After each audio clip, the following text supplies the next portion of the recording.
Okay, just frantically getting a few things together for my live stream. Hello. This is going to be the last. This is going to be the last live stream I do for a month or so. The clocks went back in the West, and yeah, that means it's just another hour later. I'd have to do it to catch the American market, really. And uh, being here in Georgia, like not Georgia State, Georgia the country, it's like I think now 9 hours ahead in New York. So like what's that, 11 hours ahead of California or something like that. It's just not the best time zone for it, really. So that is life. And I've enjoyed doing these. I've done about 4 or 5 of these, and I haven't done live streams for quite a while. And generally, I've been getting back into just being a therapist. I was working as a bioenergetic therapist and doing emotional expression work for like years, like a decade. I was doing a decade of my own work, clearing my own stuff out, being a groupie in the therapist room, in the group room, and then working for like a decade, 12 years or something as a therapist. And then I left the community. I was living in Brighton, then I've been traveling, and it feels like I've been kind of anonymous in a sense. And that's been kind of cool, being anonymous, just another person rocking up to meet people and do things and hang out and whatever. But I've kind of enjoyed the last month back being a workshop leader again and running groups, leading people, Georgians here in the country, through process work and intense experience stuff. And I've just enjoyed that stuff, and it's kind of reminding me that it's okay to have an identity. I've had this kind of anonymous, a bit like someone out of a kind of Michel Houellebecq novel or something, but without all the mad sex. This kind of anonymity. French writers often used to like what's his name, Albert Camus. This kind of anonymity, traveling around, this digital nomad kind of life, and just making other sort of short-term connections and friendships and stuff like that. And now it's more like, hey, I'm a bit bored of that. It's not really nourishing me on a deep level or giving me so much. And going back to this identity of being a therapist is kind of attractive, I have to say. So I have some more workshops to run here. I have one in London, and then I'm just looking at maybe some other centres in Tbilisi that I could pick up and do some work there, or find some other organisers. Just put myself out there a bit more and just generally go for it. So that's my plan. That's my plan at the moment, and I feel pretty good about it. Winter's coming, and the curious thing is I've become a bit less. I don't know. The summer I just laze around in shorts. I live in kind of a rich part of town, to be honest, in Tbilisi, Varkey, but like I just laze around in shorts. And now it's like the autumn. I'm looking at myself in the mirror and the clothing I'm wearing. I'm saying, man, you need to get some new fucking clothes, because I'm looking like too much of a scruff. So I've been out buying some kind of expensive bits and bobs, or just decent quality kind of $100 trousers rather than $20 trousers and that kind of thing, just to spruce myself up a little bit. And generally just feeling like, hey, let's get this show on the road a little bit more and do some more therapeutic work, put myself out there a bit more. So that's been my kind of take from certainly the last week or two, the last workshop I ran. It was interesting running a group on Sunday, 1-day workshop, leading the local people here, Georgians, into like, I was quite worried about doing anger with them, and getting them into screaming and shouting, but it went pretty okay. And there weren't any big kind of group room dramas and got people into shouting. It's interesting. They're kind of a bit more up for it than the average European, I would say, and a bit less. Well, they're not so exposed to this kind of work either. You don't get it so much in Georgia. I don't think anyone comes here and does bioenergetics, or now I'm digging stuff out of my old time. Before I was working a lot with bio, I was working with very intense group therapeutic process work, which there isn't much of these days, but that's what I originally kind of trained in. So I've been digging through old schedules of workshops I used to run and getting some ideas from that and just bringing some of that stuff out here. It's a little bit winging it because I don't have an assistant. It would be nice to have an assistant, certainly if I do any longer workshops. But I've got my translator, Tatio, who's great, who translates everything into Georgian nice and quick, and it all seems to work so far. So yeah, I think I'm getting back in that mode, kind of post leaving the community and post COVID. So I'm watching. You got any kind of stuff that you're busy with bioenergetics? It's funny. I was just talking to someone earlier, or messaging with someone earlier, and she was like, it's just so great this stuff to have learned it, because it's just a resource that you have to get back in your body when you're struggling. I didn't sleep super much last night. My energy was a bit up. And then I've been kind of working most of the day and then going out and buying a couple of things and stuff. And I can feel my body quite tense. But I also know it's not like a coffin. There's stuff I can do to move that, to bring my awareness back in the body. And that's, I don't always do it. Sometimes I'm either a bit lazy or just getting off on being a little bit out of it, But nevertheless, I know that I can, and this work has such a, immense value. We live in this world with all this technology and blah, blah, and expectation and people, massive, massive ideas about themselves. But, at the end of the day, it mostly comes down to, are you okay? Are you okay? Actually on a deep level, or are you just saying that? And what can you do to come inside, to come more deeper inside yourself? It's a lot of what it comes down to when you take all the hype and the kind of charging around out of it. And so bioenergetics, and this basic concept that if we feel our body more, we are more psychologically healthy. It's just really valuable stuff.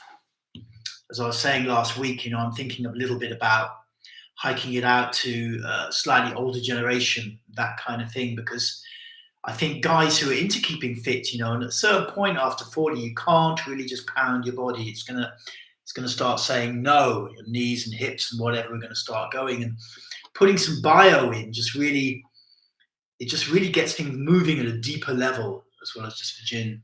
Hey, Sol, you made it despite the earlier time frame. Yes, it's absurdly early in America now, I know, and it's been yeah. Hey, so some questions. I'm going through a phase of doubting if what I'm doing with bio every day is good for me. Working with lower body, a lot of crying came up, and I needed to be myself a lot. Well, if stuff's moving, then it's good.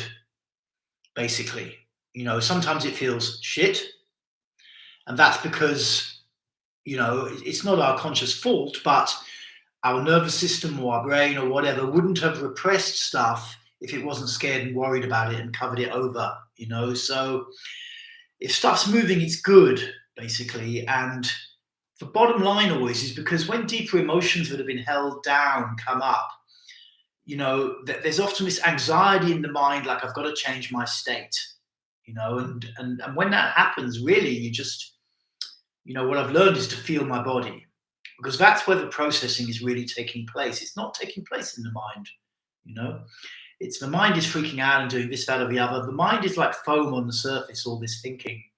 But the sense of the body is the depth. And when I can catch myself in anxiety and say, hey, let's just feel my body, just stop what I'm doing and feel my body. And that's like, it's like it's such a, that's the way forwards. Then your body can process, it can process. Today I shared and I cried a lot again. I find it difficult to go out into the world with all this. If a break is needed, well, you have to decide. You have to decide for yourself. Certainly, it's good to be able to do something which moves energy and which moves our emotions to come up. That is good, because then we have the option to do that. And in reality, if it gets too much and you start to feel like this is just too scary, then it's okay to lay off a bit, to work out a way of doing it, to take it at a pace that you can process. Because at the end of the day, it is a bit like a big sort of in tray and out tray. And we've got this big kind of stack in our body of unprocessed material that's been hanging around since we were kids. It's been there and it's just sitting inside of us. And we do want to get that processed, which means we have to feel, we have to feel the body, allow whatever's there to become conscious in order for it to move through. But you don't have to do that at a rate which totally disturbs you. So I think it's great that you're getting, strong reactions from these exercises, Sandeepa. I think that's good. And then you can decide, but I wouldn't just back off completely and say, right, I'm never going there again. It's like more like, okay, it's stirring up. I wanted something to move, and now it's stirring up a lot more than I can easily process maybe in this moment. And then just see what you need, and do good stuff for yourself as well, and treat yourself with respect and nourish yourself and feel your body. And then, keep going, but at a rate that you feel you can keep moving with.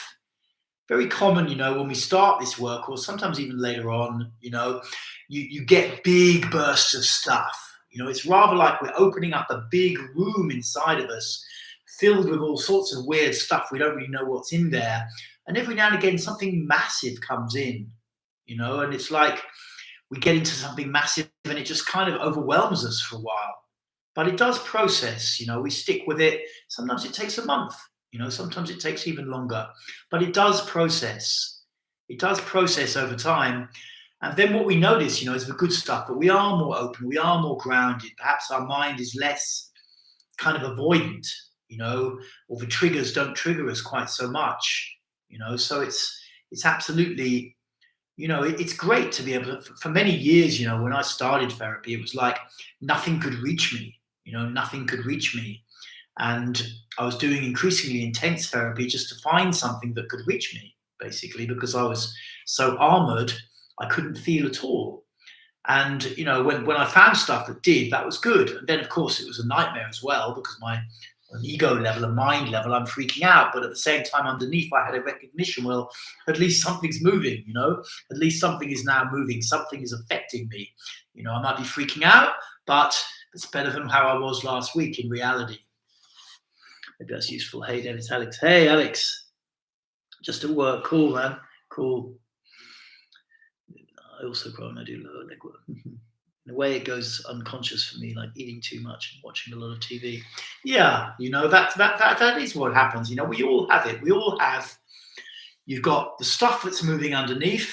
You've got your nervous system and its kind of avoidance strategies, and then these sudden impulses to just, I just want to watch telly, and simultaneously eat a massive great bag of Doritos or whatever, and just stuff food in. And it's like, okay, so at a conscious level, I can be aware, right, okay, I just want to stare at my phone now, or I want to, eat comfort food. So something's going on. And then it's not always to be super hardcore and just face everything right now, but also to be conscious, not just to go completely unconscious, stare at TV, allow your whole awareness to go into the television and just, mechanically put supermarket junk food into your mouth, but maybe eat a bit, you have to kind of negotiate, I find, with these behaviors, these avoidant behaviors, negotiate a bit. So it doesn't feel like, you're in some kind of prison camp, but at the same time, it doesn't feel like you're just in cotton wool and stuffing yourself with garbage. You find a way in between. Okay, I'm going to watch 1 hour of television. Okay, I'm going to eat this bag of snacks, but I'm not going to eat, I'm going to have, 3 spoonfuls of it or something like that, and try to keep feeling the body and feel the process of eating. That was an Osho thing in the old days. It was like, it's okay if you smoke, but just really feel everything you can do with smoking, and this kind of thing. I'm not making a statement about whether people should smoke or not, but I'm just giving an example, that there's a kind of middle path with some of these avoidant unconscious behaviors, like what you're saying, where we can, okay, we're going to do the avoidant behavior, but we're only going to do a bit of it, and we're going to really be aware of each moment of it, because this stuff is challenging. Human beings carry around a shit ton of stuff, and that is just ubiquitous. I'm sure if you went to some place where Papua New Guinea or wherever they used to talk about, where so-called kind of industrial civilization hasn't reached yet, you're going to find just as much unconsciousness in people. It's just, and maybe their defenses are a bit different, but you're going to find the same things. And we just, on some level, we just really carry around a lot of stuff, and that's just how it is. And our mind might start posturing that we're all fine now or whatever. That's usually, as a group leader, whenever you hear someone in the group room, participant, saying, "Oh, I don't need to do an exercise like that, I've cleared all my things with my mother," straight away, basically, without necessarily saying it, but a lot is going to kick off, and straight away with this person, because the ego does do this posturing. The mind will do this posturing. I've done that. I've dealt with that issue. Whatever. It's like whatever's there is whatever's there. And that's reality. And all I'm saying is, treat yourself with respect. Be aware of the unconscious avoidant behaviors, which it sounds like you are, and then do a bit of negotiation with them, and also feel when you're just staring at the television or whatever. I've learned, in watching a bit of a movie or Netflix or whatever, to try and not let my whole awareness go right into the telly, to become completely in it, but to be alert and aware of it, but also feeling my body. It's challenging. It's challenging, but it stops me just getting totally lost, and then locking my upper back up and stuff like that. Let's have a look. Sol, I sometimes doubt myself when I dissociate. I'm supposed to feel while I'm doing the vibe, but I'm here doing the work because I can't feel as much as I'd like. Thoughts? Yeah, it is like being in a bit of a washing machine, and the bottom line is to just keep going. There's a chap, millionaire now, I vaguely know, Jason, he calls himself, it's not his real name, Jason Capital, and he has this t-shirt, he's like one of these business coaches, but he's also super into yoga, and he's a good guy, super into yoga, super into bio and all of this kind of thing. And he's one of these step-up kind of coaches, but he has his t-shirt that says, just keep fucking going. And to be quite honest, that is pretty much what it comes down to. It's the point at which we turn back and give up that kind of problems set in. It's like, if you just keep going, things, you're just going into a dark room, and we just have to keep going somehow. It is challenging. It is absolutely challenging, and it's always challenging when you start something new where you have to go deeper into a dark space. It's like, and this sense of, oh my God, I've done this before. Do I have to go back through all of this again? And the reality is that what is there is what is there.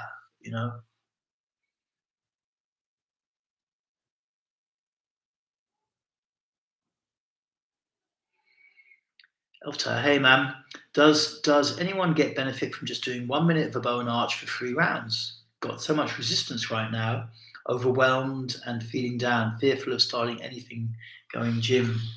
Yeah, you will get something from it. You can do 10 seconds of each one if you want. It's like, the thing is just to get going again. We always have this expectation when we're down and when we're stuck, that something's going to move and we're going to be able to think our way out of it or something, and sometimes something does move. Sometimes we just wake up and feel different. But the reality is, you just have to move your fucking body. You just have to get going with something. It's just challenging. It's just, sometimes we just feel like we're stuck in some kind of gluey stuff, where we can't really move and get going, and we can't quite summon up. We've got this idea, let's just get something going, but we've got this, it's a sense that it's not going to work, or the mind is playing all of these stories, and the mind's playing the stories with a certain intensity, and then there's just not quite enough intensity of the other side, like, okay, let's just fucking do some bow and arch, or let's go down the gym, or go for a fast walk or whatever. There's not quite enough intensity there to overwhelm it, and so we all get stuck. I used to get up in the morning when I drank a lot before I got into therapy, and just get in a cold bath, and just lie in it, make myself lie in it for 2 minutes, and after that you can't, it's so disorientating, especially in the middle of winter for the system. It's like all your mind's kind of defenses are kind of bollocks for a little while. It's just doing something. It's shock treatment, basically, to shock you out of that kind of resistance just for a moment. You just have to find a trick that works for you, man. You just have to find a trick that works for you personally. And then once you're back in it, and you're back processing, you're back feeling your body, then stuff's moving and you feel okay again. Sometimes we just have to be a bit brutal with ourselves, get under a cold shower, just do it, just do it. Start breathing deeply, stand under the cold water, breathe deeply, stay there for like 30 seconds, 1 minute, and something will start to move, just do that deep, cold water's coming down, it feels shit, You may, of course, not be in a cold country with cold water, but something similar, can be useful. Just something to bring us back in the body. It's that action of turning around and saying, "Fuck it, I'm going to face this." That is very powerful.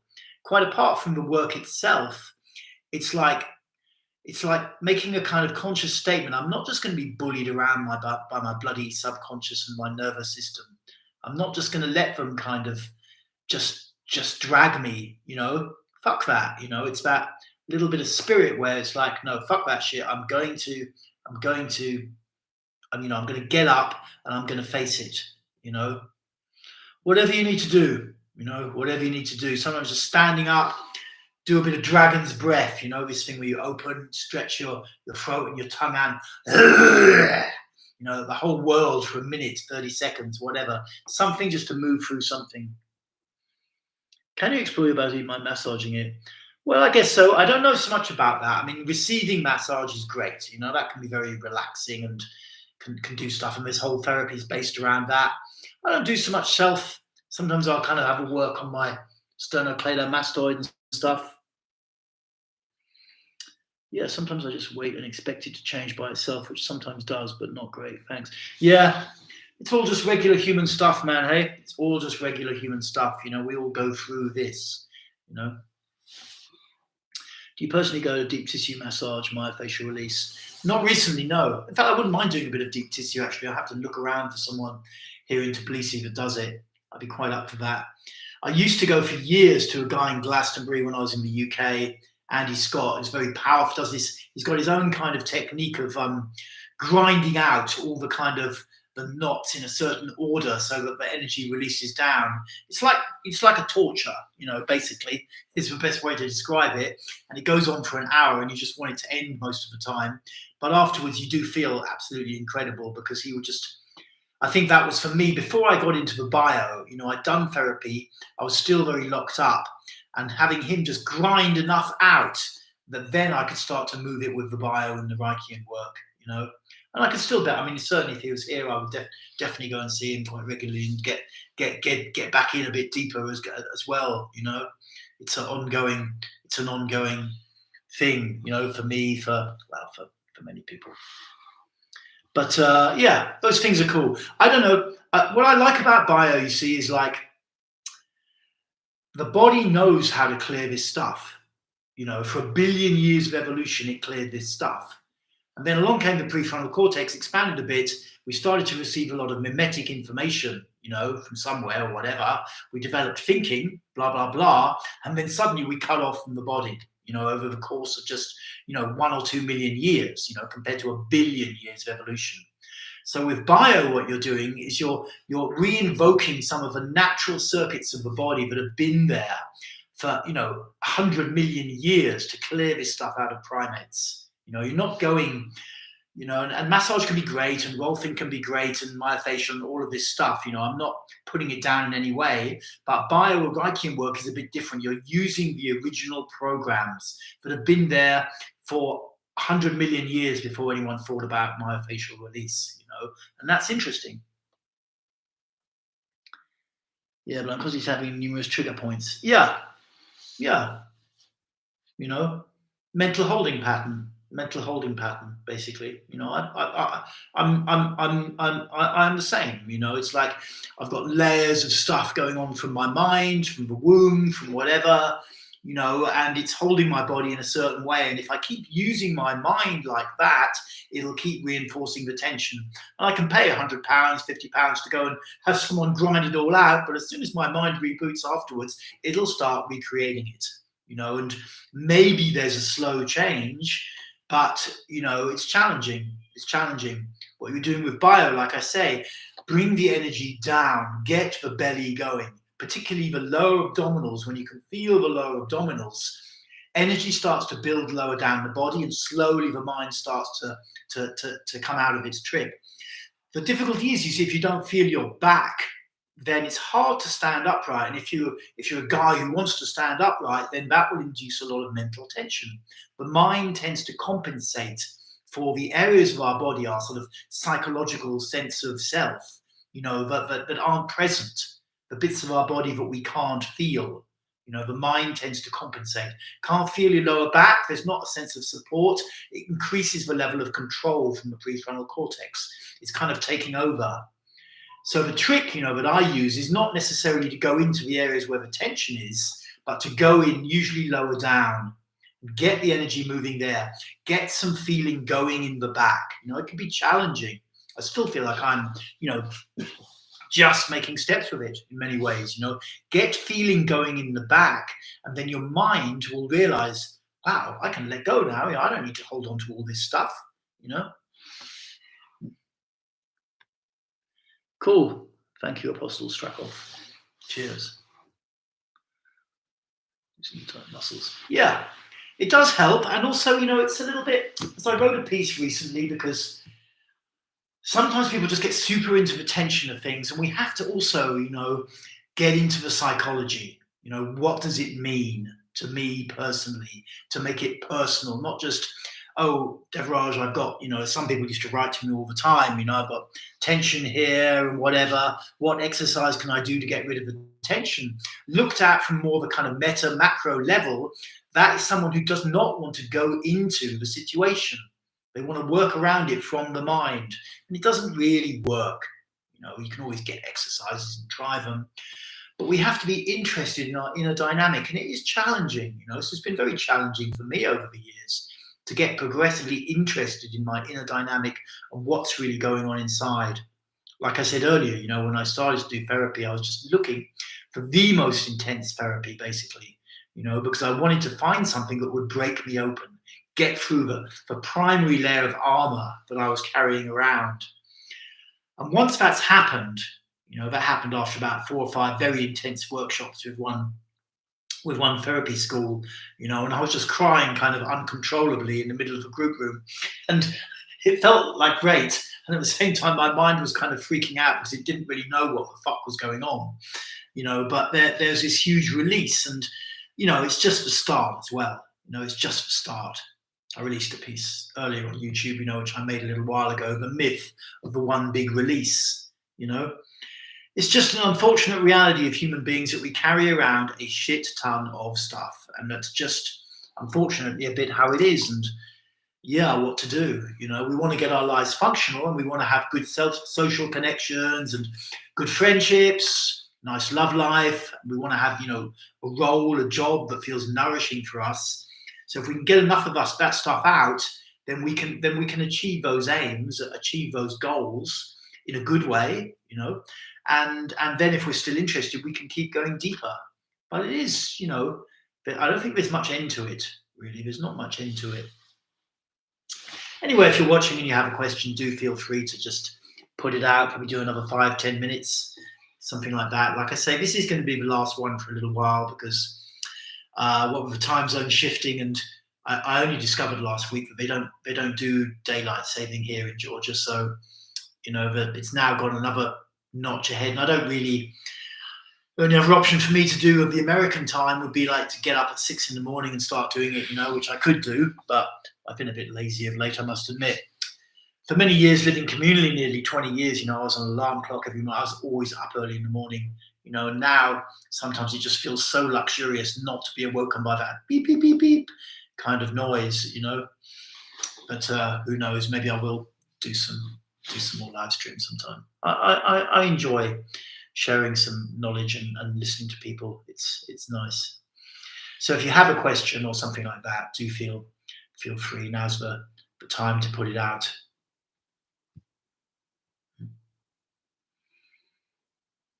It's funny, I was talking, there is this I wonder if a new generation of sort of deep therapists will come along. That's what kind of is what's a little bit needed. I was talking to someone earlier who's just in Brazil now and about to do this load of ceremonies there in the jungle and stuff for like a month, just going through these kind of mad initiations or very extreme stuff to break something open and really get deeper inside, and the bio work is very complementary to all of that stuff. But the world does need younger people who are willing to go on deep journeys. And one of the problems has been that the world, or the Western world certainly, has gone so cerebral now. Like, a lot of the teachers have got old and died, or no longer doing it, or some of them just offer something that's like a much watered down version of what they used to do. There is a lack of initiatory kind of process work going on, where you can really dig through your stuff to a sufficient level to realize that there's a great deal more going on in life than your mind is telling you, and the depth of sensation, and starting to understand what meditation is, not just read about it and have ideas about it, but to understand it on a deeper level, and I do kind of wonder, I try and do my bit, but I think, getting older, that's my calling a little bit, to try and get more work done for some. There are young people out there who can break through, most definitely, and then they can come off the normal kind of 9 to 5 working for whatever company track and start to get into therapy and start to become leaders in that field. So I'm keen on training people like that, but of course it's a high bar. You have to be willing. I mean, if you're in an utter fucking crisis, that helps, because then I've been in absolute fucking crisis, and my mind was like, I don't really give a shit what I sign up for. I've taken Iboga in the middle of Cameroon, 14-day ceremonies, got malaria, all sorts of totally crazy shit happening all over the place, because at the time I just wanted change and didn't really give a shit what happened. And so, a crisis is kind of useful. But if you don't have a crisis, it's kind of difficult. There's such a kind of comfort zone that we live in the West, It's like, it's kind of difficult for people to get in deeper. Everyone's sitting on the surface thinking and kind of creating a map of a world which avoids their own unconscious dynamic, and it's difficult to get in deeper. And so there is a need for this kind of deep process work. And I was listening to his friends, sharing about her thing in Brazil, and just thinking, we need stuff like that. And it's just, with people who want to go through something, and there has to be a new kind of frontier. I know in the States is always very advanced, but America gives me hope always in the world, because it's, no matter all the fucked up shit that it gets up to, it's also far and away the most advanced culture, in my opinion, that's yet been created, and that's the bottom line, really. But the world does need schools, because it's also easier when there's a group of you. When I started training this institution in Holland, back in 2000, there was like about 40 of us on that training. It was like this full-on massive peer group, and no one was leaving. And it was, you just went through so much stuff. Let's have a look. When I started doing bio recently, it was about feeling my next step for work, and I felt again a call to facilitate Osho meditations. Now in trying days, I feel unable to go for that move. Well, it is good to keep going. Often what happens is, we needed like a certain head of energy. In the old days, I used to call it aggression in psychology. You don't call it that now, because that's more about violent posturing, which is not nice. But a certain level, when I was doing a lot of therapy, often you'd be in a complete fucking state. You're on a 30-day group, and you've just been through a massive emotional breakdown or some kind of huge drama. And the last thing you feel like doing is getting up to lead morning meditation, which you're supposed to do the next day. But good luck with getting out of that, because it's like, we have to learn to lead stuff even when we really do feel fucked up and like we just totally can't fucking do it. I mean, that was just part of it, to keep going, to not allow the mind to just, oh my God, collapse and I can't do it. We're in emotions. That's one thing. We've come into a zone inside ourselves where, there's a lot of unconscious energy has been stored there, and it's come up and it's thrown us. And because it's thrown us, our mind has gone into this slight collapse, and it's like, oh my God, I just don't feel strong enough to do this. And I can relate to that, you know. I mean, I still often can feel like, oh, I'm not strong enough to just go out and socialize mindlessly tonight or whatever, you know. But the challenge is to keep feeling the body and just go and do it anyway. You know, that's the challenge. And I don't want to set it for you personally because I don't know you so well and it's not really appropriate as a therapist. But I learned that, you know, not to pay too much attention to that collapse because we are all carrying a lot of stuff around. Everyone is carrying a lot of stuff around. And if every time something comes up, we don't keep doing other stuff that we want to do, you know, then it doesn't really work. It doesn't really work. I would say go and lead your meditations, go and lead your Osho meditations, you know. Breathe, feel your body, somewhere the energy will come and it'll be okay. It'll be okay. It's good not to go back on things that you want to do. You know, check out, okay, I want to do them. And even if you can't do it now, don't give up forever. That's important, you know. That's very important. Don't give up forever. The world needs people who are going to go out there and lead Osho meditations and do stuff like that. It does. It urgently needs them. And on some level, you will get the support that you need, and you probably have a lot of it inside of you somewhere anyway, you know. It's like, I know the process, you know. Something throws us, the ego is thrown, and it goes in this defensive posture where it doesn't want to come out and take risks. It's completely understandable, but it's also very limiting. And even if you do it a few times, at some point you have to come out of it. At some point you have to come out of it and just take risks again and just say, fuck it. You know, I'm alive.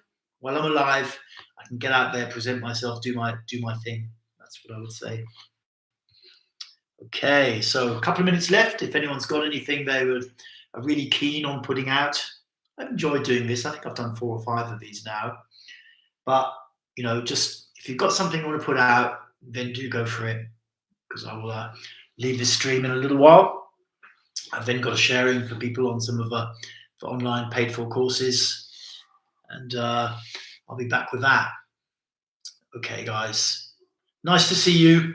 I will plan to do another one of these, possibly nearer to Christmas when I'm in a different time zone, and to make it a little bit easier for those in the States not having to get up ridiculously early to ask a question and tune in. But it's been lovely having your questions. Thank you for all your great questions, and thank you for sharing so much heart, you know, and vulnerability. It's beautiful to see. So thanks, guys. Thank you for tuning in, and I'll see you again soon. Stay tuned.